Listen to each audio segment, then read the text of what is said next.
UP में दूसरे चरण के प्रचार के लिए बीजेपी ने पहले दिन ही झोंकी ताकत, 5 जिलों में रैली करेंगे बीजेपी। यूपी में आज पीएम मोदी भरेंगे हुंकार, विधानसभा चुनाव के सियासी समर को और धार देंगे प्रधानमंत्री। पीएम मोदी आज कासगंज में जनसभा को करेंगे संबोधित, पटियाला विधानसभा सीट पर दरियाबगंज रोड पर करेंगे चुनावी रैली।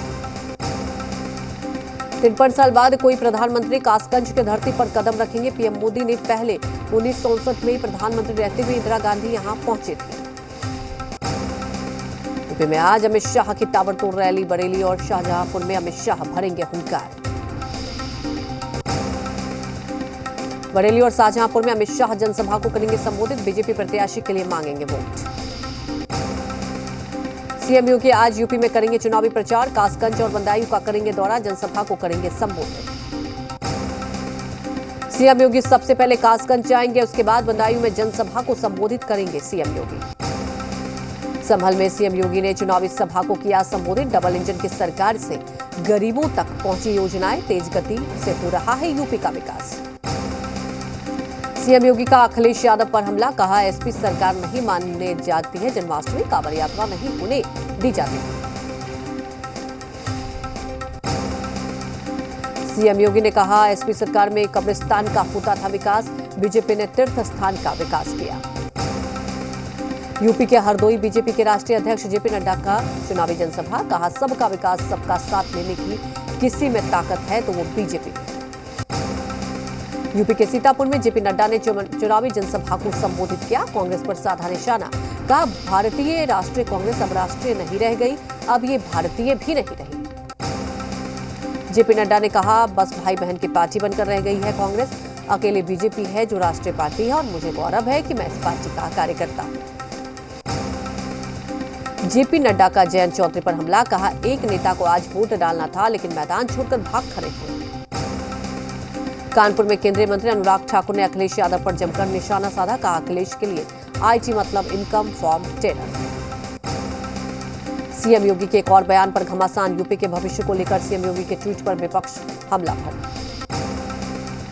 सीएम योगी के बयान पर राहुल गांधी ने बोला हमला, राहुल गांधी ने ट्वीट कर कहा कि हमारी एकता ही हमारी ताकत।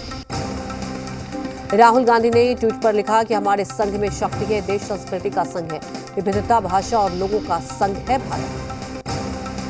राहुल गांधी ने कहा कश्मीर से केरल, गुजरात से पश्चिम बंगाल तक भारत अपने सभी रंगों में खूबसूरत है, भारत के मूल आत्मा का अपमान मत कीजिए। सीएम योगी ने कहा था कि आपका एक वोट यूपी का भविष्य करेगा तय, नहीं तो यूपी को कश्मीर, केरल और बंगाल बनते देर नहीं लगेगी। यूपी के शाहजहांपुर में केशव प्रसाद मौर्य का तंज, कहा 2017 में 2 लड़के अखिलेश और राहुल आए थे, अब 2022 में 2 लड़के अखिलेश और जयंत आए। केशव प्रसाद मौर्य ने कहा जो हार 2017 में हुआ था वही हाल 2022 में अखिलेश और जयंत का होगा, एक बार फिर दोनों लड़कों की होगी हार।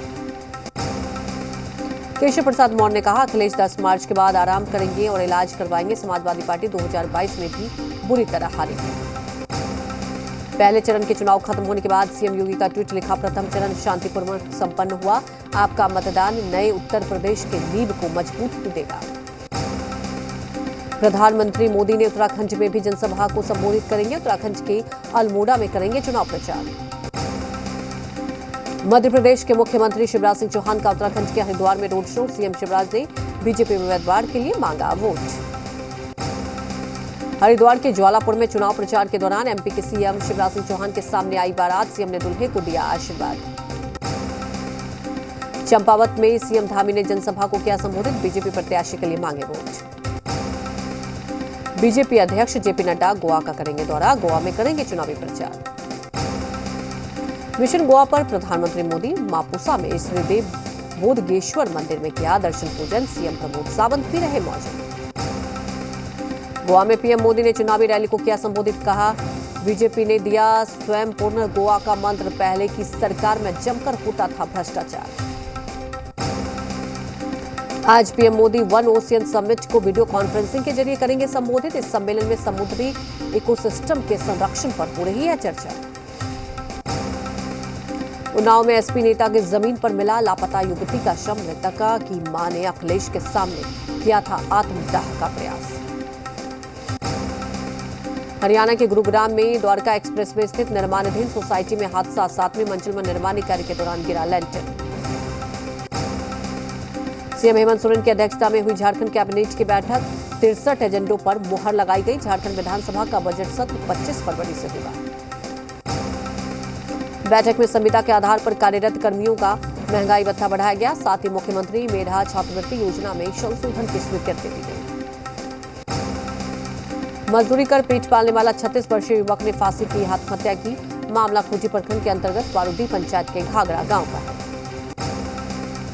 बांका जिले के धोरैया थाना क्षेत्र में जमीन विवाद में एक व्यक्ति की गोली मारकर हत्या, 2 घायल। डीएसपी ने घटनास्थल का लिया जायजा। बोकारो में सड़क किनारे भारी मात्रा में फेंकी गई दवाई, कुछ एक्सपायरी तो कुछ बिना एक्सपायरी। चुन चुन कर लोगों ले जा रहे घर। सिविल सर्जन ने सरकारी दवा होने से किया इनकार।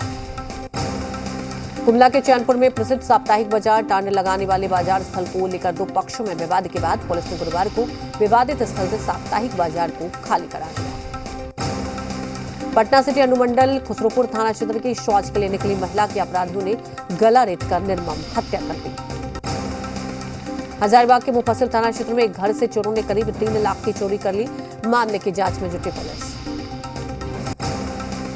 कटिहार जिले के कोढ़ा NH 31 पर बेखौफ बाइक सवार अपराधियों ने अचानक गुटखा व्यवसायी पर हमला बोल दिया और कलेक्शन के 2 लाख रुपए लेकर फरार हो गए। गुमला जिले के घाघरा थाना क्षेत्र के अपराधियों ने किराना दुकानदार को गोली मारकर घायल कर दिया। बाद में स्थानीय लोगों की मदद से लोगों ने व्यवसायी को इलाज के लिए अस्पताल में भर्ती कराया। कटिहार में फर्जी चिकित्सकों की ओर से नर्सिंग होम संचालित किए जाने का मामला सामने आया। मामले का खुलासा तब हुआ जब नर्सिंग होम में भर्ती प्रसूता की मौत परिजनों ने जमकर मारपीट भी की, जिसके बाद नर्सिंग होम के सभी कर्मी मौके से फरार हो गए। धनबाद के बटाटांड स्थित जनता मार्केट के सभी दुकानों को शुक्रवार तक खाली करने के आदेश के बाद दुकानदारों का गुस्सा फूट पड़ा। मसौढ़ी थाना इलाके में एक साधु 2 बाइक ले उड़े। सीसीटीवी में कैद हुई तस्वीरें। मामले की जांच में जुटी पुलिस। धनबाद के बटाटांड स्थित जनता मार्केट के दुकानदारों ने जमकर हंगामा किया। दुकानों को खाली करने के विरोध में किया हंगामा। लातेहार में बालूमाथ थाना क्षेत्र के हाइबा और ऑल्टो कार में सीधी टक्कर। हादसे में कार में सवार बीजेपी नेता कामेश्वर भोक्ता सहित 2 लोग गंभीर रूप से घायल। अरवल जिले के कलेर प्रखंड के 2 अलग अलग जगह पर सड़क दुर्घटना में 2 लोगों की मौत। गुस्साए ग्रामीणों ने सड़क दुर्घटना में जमकर हंगामा किया। राजधानी रांची में वैलेंटाइन वीक का अलग ही रंग देखने को मिल रहा है। युवक युवतियां वैलेंटाइन वीक को अपने अपने अंदाज में सेलिब्रेट कर रहे हैं। मुंगेर के धरहरा डाकघर के स्थानांतरण पर सपा ने जताया विरोध। सपा प्रखंड अध्यक्ष नीरज यादव के नेतृत्व में धरना प्रदर्शन किया गया। मधुबनी के जयनगर प्राथमिक स्वास्थ्य केंद्र बदहाल। यहां संसाधनों का घोर अभाव। वर्षों से पीएचसी में ओपीडी व्यवस्था बंद रहने के कारण अस्पताल भवन जर्जर हो गया। मुंगेर में विद्यार्थियों ने विश्वविद्यालय परिसर में गुरुवार को बवाल खड़ा कर दिया। इस मौके पर छात्रों का नेतृत्व आरजी और डीजी कॉलेज छात्र संघ के पूर्व उपाध्यक्ष सुमित कुमार यादव ने किया। पटना में गाजर नहीं खरीद रहे लोग। भैंस खा रही है गाजर। ऐसी स्थिति में सब्जी व्यापारियों को भारी नुकसान। राजधानी पटना में पछुआ हवा ने बढ़ाई कनकनी। आसमान साफ। न्यूनतम तापमान में हुई गिरावट। लोहरदगा में महिला और बाल विकास मंत्रालय की तरफ से चलाई जा रही है सखी वन स्टॉप सेंटर योजना। बिहार में कोरोना संक्रमण की रफ्तार में लगातार हो रही कमी। बीते 24 घंटे में सुबह में मिले कोरोना के 247 नए मामले। झारखंड में भी कोरोना संक्रमण की दर में कमी। राज्य में मिले कोरोना के 35 नए केस।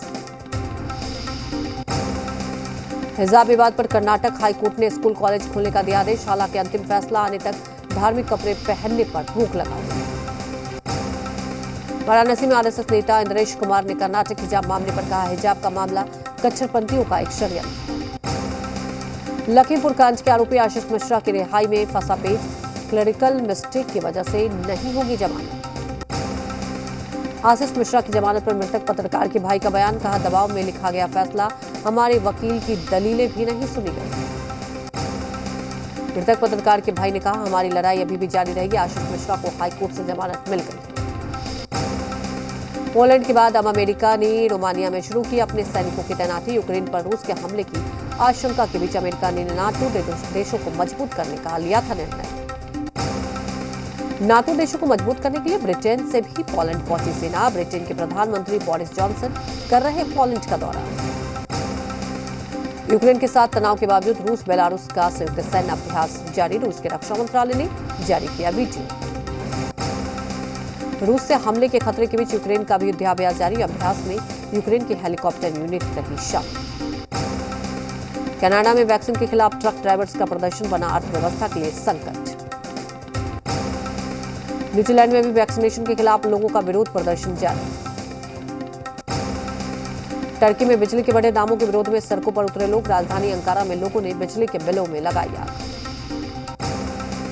अमेरिका में के न्यू जर्सी में स्कूलों में अब मास्क पहनना नहीं होगा जरूरी। न्यू जर्सी के मेयर ने की फैसले की घोषणा।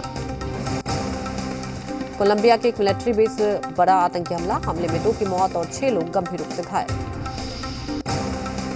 हांगकांग में बढ़ा कोरोना संक्रमण। वैक्सीनेशन सेंटर के बाहर दिखी भीड़। पिछले 24 घंटे में सामने आए 986 मामले। कोरोना से जंग में एक और नया मुकाम। देश में कुल वैक्सीनेशन का आंकड़ा 172 करोड़ के करीब। देश में बच्चों का वैक्सीनेशन भी तेज रफ्तार में। 59% बच्चों को लगी वैक्सीन की पहली डोज। नीति आयोग के सदस्य डॉक्टर वीके पॉल का बड़ा बयान। बोले वैज्ञानिक आधार पर होगा बूस्टर डोज लगाने पर फैसला। भारत को जल्द मिल सकती है पहली स्वदेशी mRNA वैक्सीन। अपने आखिरी क्लिनिकल ट्रायल स्टेज पर है वैक्सीन। साउथ कोरिया अगले हफ्ते से अपने स्वास्थ्य कर्मियों को लगाएगा नोवैक्स वैक्सीन। ओमिक्रॉन के बढ़ते मामलों की वजह से सरकार ने लिया फैसला। वित्त मंत्री निर्मला सीतारमण का अर्थव्यवस्था को लेकर बड़ा बयान। बोली कोरोना महामारी की वजह से जीडीपी से कम हुए हैं 9 लाख करोड़ रुपए। कारोबारी करण अडानी ने की बंगाल की मुख्यमंत्री ममता बनर्जी से मुलाकात। उच्च अधिकारियों के मुताबिक बैठक में राज्य में निवेश को लेकर हुई बातचीत। बैंकर्स ने आरबीआई की रेपो रेट न बढ़ाने के फैसले का किया स्वागत। कहा इससे देश की आर्थिक रिकवरी में आएगी तेजी। भारत में पेप्सिको की वॉल्यूम ग्रोथ रही 20%। कंपनी ने जारी किए साल 2021 के आंकड़े। टाटा ग्रुप के रिटेल इकाई ट्रेंड के नेट प्रॉफिट में 69% का उछाल। कंपनी ने पिछले साल की आखिरी तिमाही के जारी किए आंकड़े। स्कूलों में कोरोना प्रोटोकॉल को लेकर शिक्षा मंत्रालय ने जारी की गाइडलाइन। ट्वीट कर कहा स्कूल प्रबंधन की जवाबदेही होगी तय। बायजूस का बड़ा ऐलान। 2025 तक 1 करोड़ बच्चों तक मुफ्त शिक्षा पहुंचाने का किया ऐलान। All India council for technical education ने 2 प्राइवेट यूनिवर्सिटी को जारी किया कारण बताओ नोटिस।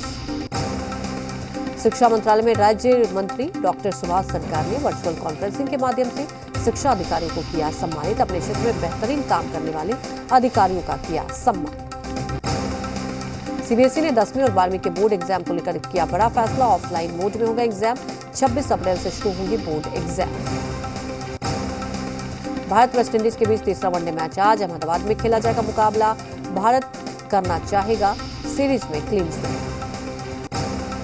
तीसरे वनडे में भारत की ओपनिंग जोड़ी में हो सकता है बदलाव। रोहित के साथ ओपनिंग कर सकते हैं शिखर धवन। आईपीएल 15 के लिए दिल्ली कैपिटल्स की टीम तैयार। टीम के सहायक कोच प्रवीण आमरे ने किया खिलाड़ियों का चयन। रणजी ट्रॉफी के लिए दिल्ली की टीम का ऐलान। भारत के अंडर 19 टीम के कप्तान यश ढल होंगे टीम में शामिल। कल से शुरू होगा आईपीएल का मेगा ऑक्शन। 2 दिन तक चलेगा ऑक्शन। सुबह 11 बजे से शुरू होगी नीलामी। अल्लू अर्जुन की बेटी पर भी छाया कच्चा बादाम गाने का खुमार। अभिनेता ने किया बेटी अरहा का वीडियो शेयर। रिलीज हुआ गंगूबाई कठियावाड़ी का पहला गाना। ढोलिंदा पर जबरदस्त डांस करती दिखी आलिया भट्ट। पत्नी दीपिका पादुकोण के साथ रणबीर सिंह ने किया डांस। सोशल मीडिया पर किया वीडियो शेयर। काजल अग्रवाल ने सोशल मीडिया पर बॉडी शेमिंग करने वाले को दिया तगड़ा जवाब। सुनील ग्रोवर ने अपने फैंस को कहा शुक्रिया। पूरे वक्त में साथ देने के लिए दिया धन्यवाद। इसी के साथ इस बुलेटिन में फिलहाल इतना ही। ब्रेक के बाद भी खबरों का सिलसिला लगातार जारी है।